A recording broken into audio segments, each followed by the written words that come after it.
Selamat malam. Perkenalkan, nama saya Ivan Juwatri.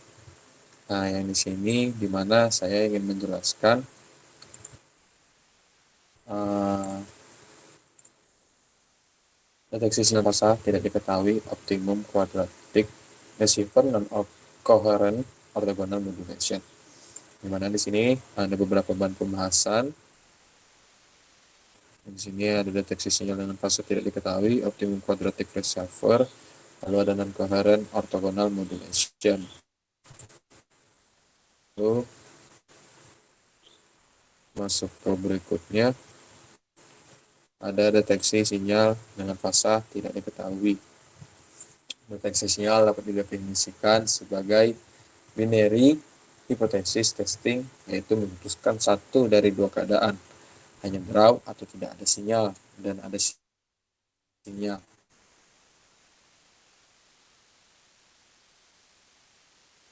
Contoh dapat digunakan sistem pengolahan sinyal radar pengintai yang berfungsi sebagai pelatawi, yang dimana deteksi fasa merupakan cara termudah untuk sinyal digital, seperti pada dasarnya gerbang XOR hubungkan komparator dengan sinus pada satu input dan rata-rata sinus RPF di input lainnya, sehingga komparator memberikan gelombang persegi siklus tugas 100%. Kemudian gunakan detektor fasa digital. Lalu selanjutnya kita asumsikan bahwa receiver atau penerima disinkronisasikan dengan kepada transmitter atau pemancar, sehingga hanya ada satu gangguan pada noise atau kebisingan. Terkadang terdapat ketidakpastian selain noise dan kebisingan, yaitu acaknya parameter sinyal tertentu. Penyebab dari acaknya parameter disebabkan oleh adanya distorsi pada media transmisi yang umumnya ditemukan pada fasa pembawah, biasanya hanya untuk sinyal dengan pita sempit. Untuk dari optimum quadratic receiver, di sini rumusnya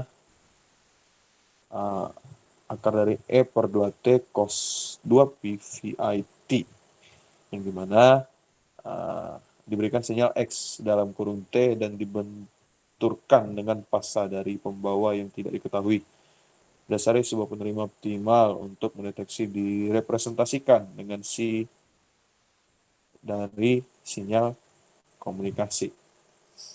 Lalu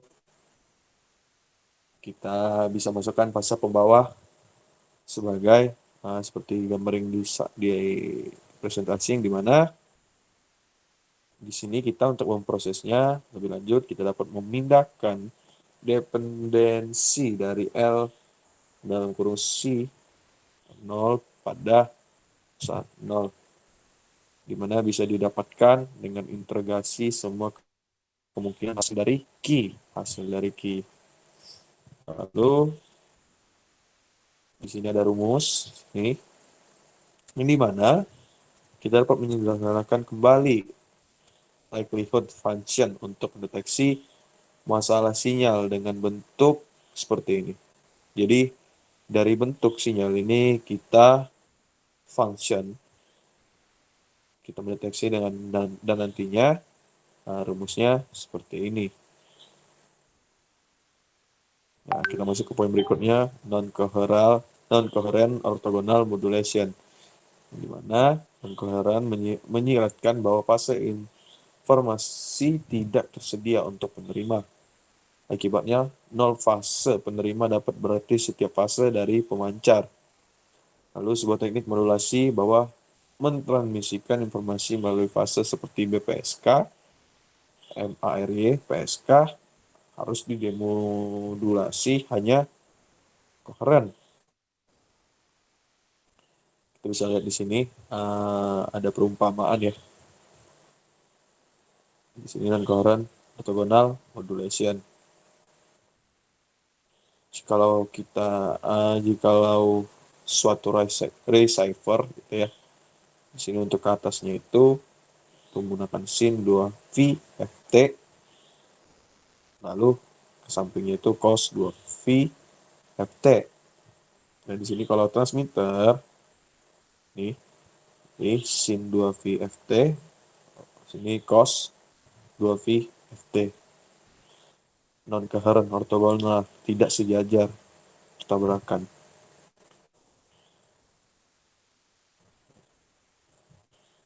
Nah, kita masuk lagi ke non-coherent orthogonal modulation, di mana jikalau sinyal yang ditransmisikan gitu ya, sinyal yang ditransmisikan dengan menggunakan rumus ini, jadi jika fase pembawaan nol tidak diketahui oleh penerima, kita masih dapat mendemodulasi sinyal yang ditransmisikan menggunakan demodulasi yang tidak coherent, yang dimana jika fase pembawaan nol tidak diketahui ya, yang gimana ya, jika fase pembawaan nol tidak diketahui, maka bisa ditransmisikan menggunakan demodulasi yang tidak coherent. Nah, sinyal BFSK atau sinyal sebelumnya dapat diatur ulang menggunakan rumus seperti ini.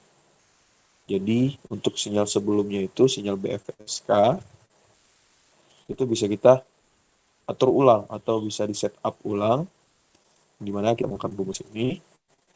Dan nantinya amplitudo yang ditransmisikan sinyal diberikan dengan rumus ini.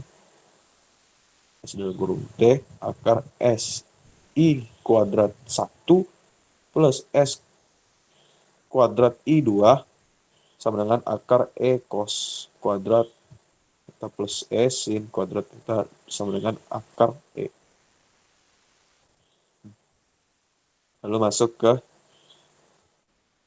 non-coherent orthogonal modulation, di mana kita mengingat kembali bahwasannya seperti yang tadi dikatakan ya, ini rumus